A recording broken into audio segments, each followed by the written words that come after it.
Donc édition et calcul d'itinéraire. Donc pour activer le module, il faut aller en fait dans les préférences utilisateurs. Il faut cocher la case qui est là, édition et calcul d'itinéraire. Ça donne accès à deux calculateurs d'itinéraire différents. Le premier B-Router, vous avez trois options possibles de mode d'itinéraire, à pied, vélo randonnée, vélo rapide ou VTT. Et puis Open Route Service, vous en avez quatre, à pied, vélo standard, vélo route et VTT. On va choisir B-Router à pied, vélo, randonnée. Et une fois que vous refermez préférences utilisateurs, vous voyez ici apparaître un bloc de 7 boutons. Donc on va regarder chacun des boutons. Il faut que vous considériez maintenant que la carte, en fait, c'est une planche à dessin. Et vous avez un premier outil ici qui est un outil de création de tracé qui vous permet de dessiner en partant de zéro. Inversement, ici, vous avez le troisième bouton, c'est un bouton qui est un bouton d'édition. Ça veut dire qu'il faut que vous sélectionnez au préalable une trace pour pouvoir la modifier. Donc c'est création, modification. Et entre les deux, vous avez un bouton qui est ici qui vous permet soit de passer ce qu'on appelle en mode manuel, soit en mode calculé. Le mode calculé, c'est simple, c'est que entre deux points, c'est le calculateur d'itinéraire qui va vous trouver le meilleur itinéraire. Donc ça, c'est bien, par exemple, pour tracer des itinéraires sur des grandes distances.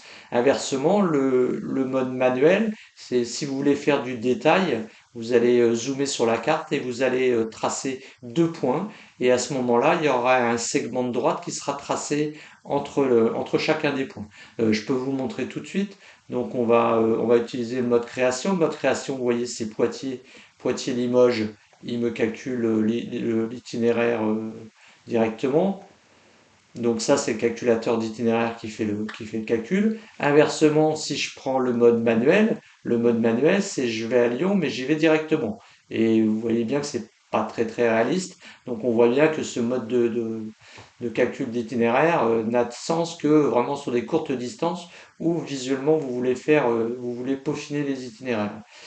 Là, vous avez fait un dessin sur la carte. Vous voulez alors on va remettre le mode calculé qui est quand même le mode le plus pratique. Et là, vous avez dessiné sur la carte et vous voulez supprimer ce dessin. Vous allez ici sur la poubelle et vous cliquez sur la poubelle. On vous demande, voulez-vous supprimer la trace en cours de création? Vous faites OK. On va prendre, alors ça c'est le mode création, c'est-à-dire je pars de zéro. La plupart du temps, vous allez en fait récupérer des traces et on va prendre l'exemple, un cas par exemple, c'est mettons que j'habite à Besançon et je veux aller à Limoges et j'aimerais bien faire la voie de Saint-Jacques à vélo via Vézelay. Donc je vais aller récupérer sur le site de France Vélo Tourisme la trace trace GPX que je vais avoir chargée dans mon espace personnel. Donc je l'ai chargé avant, donc elle est ici, c'est un simple fichier GPS que j'ai chargé et je l'affiche sur l'écran. Donc là je coche ici, elle est dessinée sur l'écran, donc elle est là.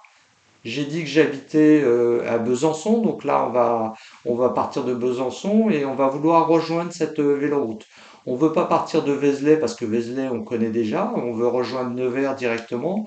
Donc on sent bien que quelque part cette trace ça va être trop longue et on aimerait la couper. Donc qu'on fait, on prend le mode ciseau qui est là, on zoome un peu sur Nevers là, on va sur la Guerche sur Aubois par exemple, on va couper la trace ici. Donc là, on clique. Voulez-vous couper cette trace ici? On met oui. Ça a pour effet de couper la trace en deux. Vous avez deux couleurs différentes, la trace d'origine et une nouvelle trace. Et maintenant, ce qu'on veut, c'est on va prendre le mode création, qui est ici. On a dit qu'on habitait Besançon. On va passer voir des amis à Dijon. Et puis, en plus, on aimerait bien on va passer par où? Allez, on va dire que on va aller à Autun parce qu'on a d'autres amis à Autun et puis on aime bien Château-Chinon. Donc on va aller à Château-Chinon. Bon, de proche en proche, suivant ce que vous voulez faire, vous allez cliquer des points intermédiaires et c'est le calculateur d'itinéraire qui va vous proposer l'itinéraire le plus adapté. On va aller à Nevers et puis à partir de Nevers, il y a un moment donné, il faut qu'on récupère quand même la véloroute. Donc qu'est-ce qu'on fait? On va aller fusionner notre trace qu'on est en train de tracer avec la trace qui existe.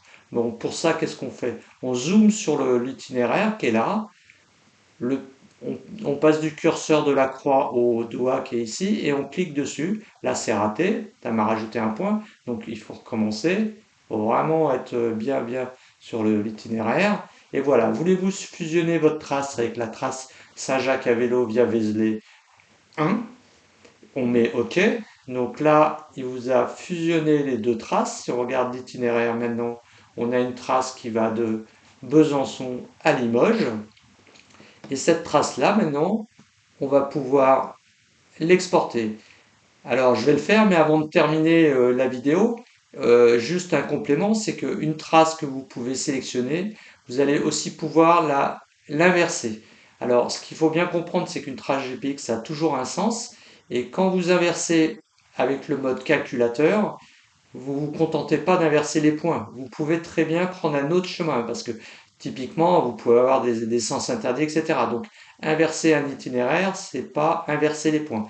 Par contre, si vous êtes en mode manuel et que vous inversez vraiment les points, vous allez reprendre le même tracé simplement en inversant l'ordre des points. Donc, c'est juste un point, mais qui peut être important. Voilà, donc pour terminer cette vidéo, bah, on va exporter notre trace là, Besançon-Limoges. Donc pour ça, on clique sur Export GPX.